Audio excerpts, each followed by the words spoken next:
When you think about the dangers of AI, your mind probably jumps straight to sci-fi, right? Like super smart robots taking over the world, the whole shebang. But what if the real, more immediate threat isn't about AI getting too powerful, but about us, well, becoming too passive? Today, we're going to unpack a much more personal risk, the danger of our own minds kind of going soft. This quote from Ku-Ping Shang absolutely nails it. See, the fear isn't that a machine can think. The scary part is that we might stop. This idea that the biggest danger is our own brains getting rusty, that's the core of what we're digging into today. All right, so let's dive into our first section, a different kind of fear. And look, this isn't about some far-off dystopian future. The source material argues this threat is super plausible and deeply personal, and it's rooted not as a technology, but deep down in our own psychology. Which brings us right to our next point, the science of laziness. What's so wild here is that our tendency to take the easy way out, to find those mental shortcuts, it's not some modern moral failing. Nope. To really get it, we've got to look back thousands and thousands of years at a survival trait that's baked right into our DNA. I mean, just try to picture it from our ancestors' point of view. You're in a world where finding your next meal is the #1 job, and food is scarce. Every single calorie counts. Your survival literally depends on conserving as much energy as you possibly can. Wasting it, physically or mentally, was a direct threat to staying alive. So, that biological programming, yeah, it's still with us. Our bodies are wired to move less whenever possible. And since our brains are total energy hogs, that same principle applies to thinking. So we are, for all intents and purposes, evolutionarily programmed to be cognitively lazy.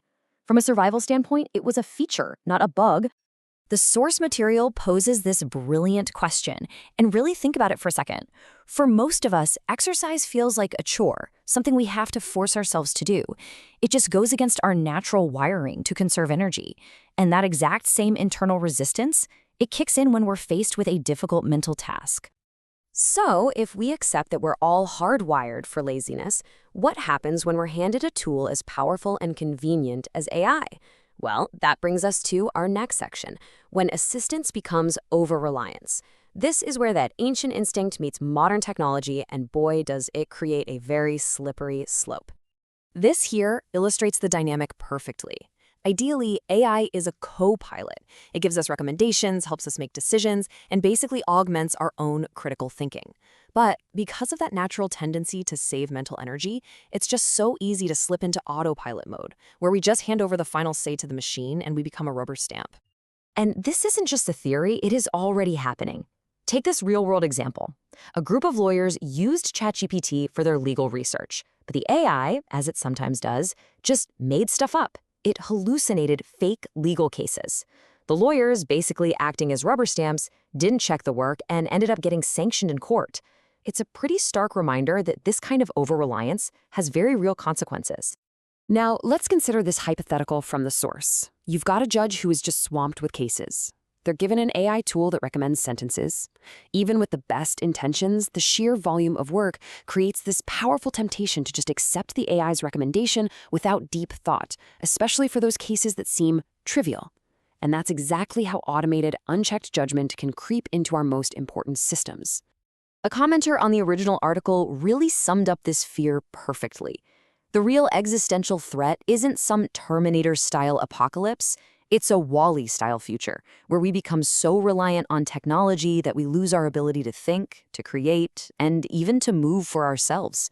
It's a quiet threat for sure, but a profound one. So what's the solution? Well, our final section has a message for builders. Because the problem isn't just with us, the users. The source argues a huge part of the responsibility lies with the people who are actually creating these AI tools. They need to be designing them with human nature in mind. And this leads to a really clear mandate for every product manager, every innovator, every business leader in this space. You just cannot design AI for an ideal, perfectly diligent user who will always double-check the work. You have to design it for real humans, acknowledging our inherent nature. So the source suggests building with this reality in mind by following 3 core principles. First, just assume users will always take the path of least resistance. Second, expect that over time, as the tool proves reliable, users will get complacent and stop verifying its output. And third, understand that users will inevitably become dependent on the tool. Designing for these realities is absolutely key to avoiding the worst risks. And that leaves us with this one final critical question. We are building machines that are constantly learning and improving, but in the process of creating these learning machines, are we at risk of forgetting how to learn ourselves? That's something we all need to think about.